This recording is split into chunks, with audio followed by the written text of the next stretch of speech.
നമ്മൾ ഇന്ന് പഠിക്കാൻ പോകുന്നത് നേച്ചർ ഓഫ് എൻസൈം ആക്ഷനെ കുറിച്ചാണ്. അപ്പൊ നേച്ചർ ഓഫ് എൻസൈം ആക്ഷൻ എന്ന് പറയുന്നത് എന്താണ്? എങ്ങനെയാണ് നമ്മുടെ എൻസൈമുകൾ ആക്ട് ചെയ്യുന്നത്, അല്ലെ?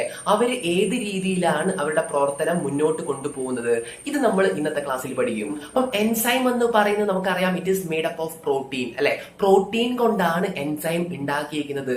അതുകൊണ്ട് തന്നെ ഈ പ്രോട്ടീന്റെ അകത്ത് നമുക്ക് എന്ത് കാണാൻ സാധിക്കും? നമുക്ക് കുറെ അധികം കുഴികൾ കാണാൻ സാധിക്കും. അതുപോലുള്ള ഒരു കുഴിയാണ് നമ്മുടെ ആക്റ്റീവ് സൈറ്റ് എന്ന് പറയുന്നത്.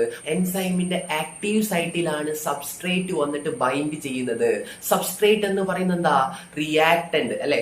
ഏതാണോ റിയാക്ഷൻ അണ്ടർഗോ ചെയ്യുന്നത്, ആ റിയാക്ഷൻ അണ്ടർഗോ ചെയ്യുന്ന ആ സബ്സ്റ്റൻസിനെയാണ് നമ്മൾ എന്ത് പറയുന്നത്? റിയാക്ടന്റ് അഥവാ സബ്സ്ട്രേറ്റ് എന്ന് വിളിക്കുന്നത്. അപ്പം ഈ സബ്സ്ട്രേറ്റ് നമ്മുടെ എൻസൈമിന്റെ ആക്റ്റീവ് സൈറ്റ്, അല്ലെ? സബ്സ്ട്രേറ്റ് വന്നിട്ട് നമ്മുടെ ആക്റ്റീവ് സൈറ്റ്, നമ്മുടെ എൻസൈമിന്റെ മുകളിലാണ് ആക്റ്റീവ് സൈറ്റ് ഉള്ളത്. ആ ആക്റ്റീവ് സൈറ്റിന്റെ മുകളിൽ നമ്മുടെ സബ്സ്ട്രേറ്റ് വന്ന് ബൈൻഡ് ചെയ്യുന്നതാണ് ഒന്നാമത്തെ സ്റ്റെപ്പ് എന്ന് പറയുന്നത്. അപ്പൊ ഫസ്റ്റ് സ്റ്റെപ്പ് എന്ന് പറയുന്നത് എന്താണ്? ബൈൻഡിങ് ഓഫ് സബ്സ്ട്രേറ്റ്, അല്ലെ? ബൈൻഡിങ് ഓഫ് സബ്സ്ട്രേറ്റ് ആണ്. സബ്സ്ട്രേറ്റ് വന്നിട്ട് എൻസൈമിന്റെ ആക്റ്റീവ് സൈറ്റിൽ വന്ന് ബൈൻഡ് ചെയ്തതിന് ശേഷം ഇവിടെ സംഭവിക്കുന്നത് എന്താണ്? ശേഷം നമ്മുടെ കോൺഫോർമേഷണൽ ചേഞ്ച്, നമ്മുടെ എൻസൈമിന്റെ ഷേപ്പിൽ മാറ്റം വരും. കോൺഫോർമേഷണൽ ചേഞ്ച് എന്നാണ് നമ്മൾ അതിനെ വിളിക്കുക, അല്ലെ? കോൺഫോർമേഷണൽ ചേഞ്ച്. അപ്പം അതിനുശേഷം സംഭവിക്കുന്നത് എന്താണ്? കോൺഫോർമേഷണൽ ചേഞ്ച്. ആർക്കാണ് ഈ ഒരു കോൺഫോർമേഷണൽ ചേഞ്ച് സംഭവിക്കുന്നത്? ആർക്കാണ് സ്ട്രക്ചറൽ ചേഞ്ച് സംഭവിക്കുന്നത്?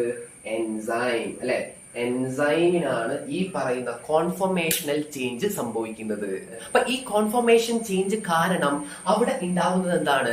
നമ്മുടെ സബ്സ്ട്രേറ്റ് ആക്റ്റീവ് സൈറ്റിൽ ഒന്നും കൂടെ ടൈറ്റ് ആയിട്ട് ബൈൻഡ് ചെയ്യപ്പെടും, അല്ലെ? നേരത്തെ ജസ്റ്റ് വന്ന് ഒന്ന് അറ്റാച്ച് ചെയ്യപ്പെട്ടിട്ടേ ഉള്ളൂ, ടൈറ്റ് ആയിട്ട് ബൈൻഡ് ചെയ്യപ്പെട്ടിട്ടുണ്ടായിരുന്നില്ല. ഇപ്പം ടൈറ്റ് ആയിട്ട് ബൈൻഡ് ചെയ്യപ്പെട്ടു. എപ്പോഴാണത്? കോൺഫോർമേഷണൽ ചേഞ്ച് അണ്ടർഗോ ചെയ്യാൻ നേരത്തെ നമ്മുടെ എൻസൈമിന്. അതിനുശേഷം മൂന്നാമത്തെ സ്റ്റെപ്പ് എന്ന് പറയുന്നത് എന്താണ്?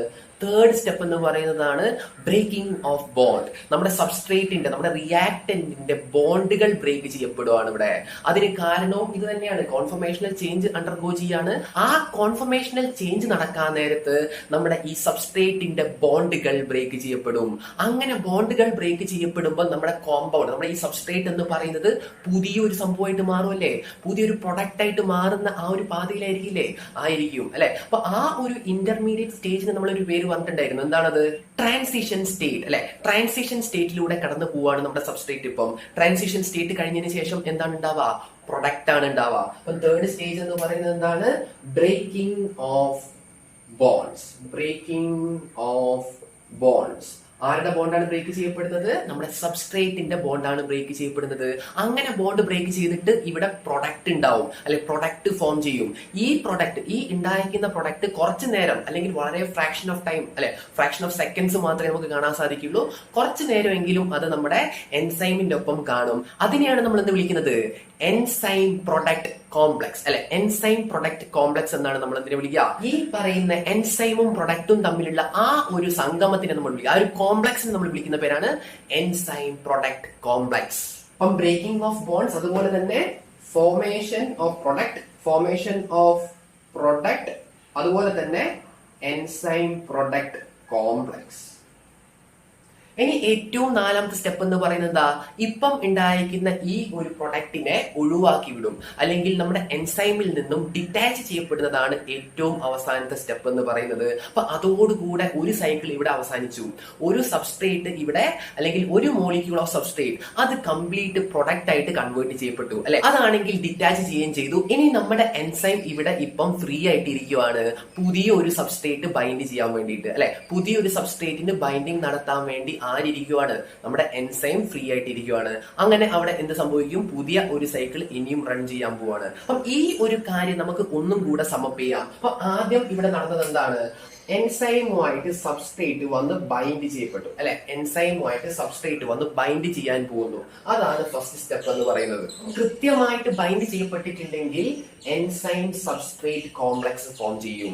കൃത്യമായിട്ട് ബൈൻഡ് ചെയ്യപ്പെട്ടിട്ടുണ്ടെങ്കിൽ മാത്രം. അല്ലെങ്കിൽ ഇത് തിരിച്ച് റിവേഴ്സ് ചെയ്യാനുള്ള കണ്ടീഷൻ അവിടെ ഉണ്ട്, അല്ലെ? അതുകൊണ്ടാണ് നമ്മൾ ഇത് റിവേഴ്സിബിൾ റിയാക്ഷൻ ആയിട്ട് ഇവിടെ കൊടുത്തേക്കുന്നത്. അതിനുശേഷം എന്താ സംഭവിക്കുക?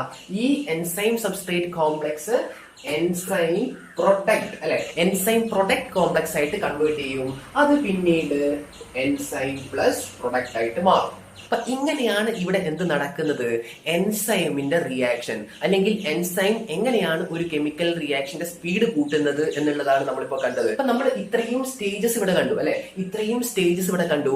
ഈ സ്റ്റേജുകളെല്ലാം തന്നെ വളരെ നിമിഷ നേരം അല്ലെ, അല്ലെങ്കിൽ ഫ്രാക്ഷൻ ഓഫ് സെക്കൻഡ്സ്, വളരെ കുറഞ്ഞ സമയം മാത്രമേ നടക്കുള്ളൂ. ചെറിയ ടൈം പീരീഡിൽ പൂർത്തീകരിക്കുന്ന ഒരു കാര്യമാണ് ഇവിടെ നമ്മൾ കാണിച്ചിരിക്കുന്നത്. അപ്പൊ അതും നിങ്ങൾ കൃത്യമായിട്ട് മനസ്സിലാക്കി വെക്കണം. ഈ പറയുന്ന ഓരോ കാര്യങ്ങളും ഫ്രാക്ഷൻ ഓഫ് സെക്കൻഡ്സ്, വളരെ സ്മോൾ ഇന്റർവെൽ ഓഫ് ടൈമിൽ നടക്കുന്ന കാര്യങ്ങളാണ്. അപ്പൊ ഇന്നത്തെ ക്ലാസ് നിങ്ങൾക്ക് എല്ലാവർക്കും ഇഷ്ടപ്പെട്ടെന്ന് ഞാൻ വിശ്വസിക്കുന്നു.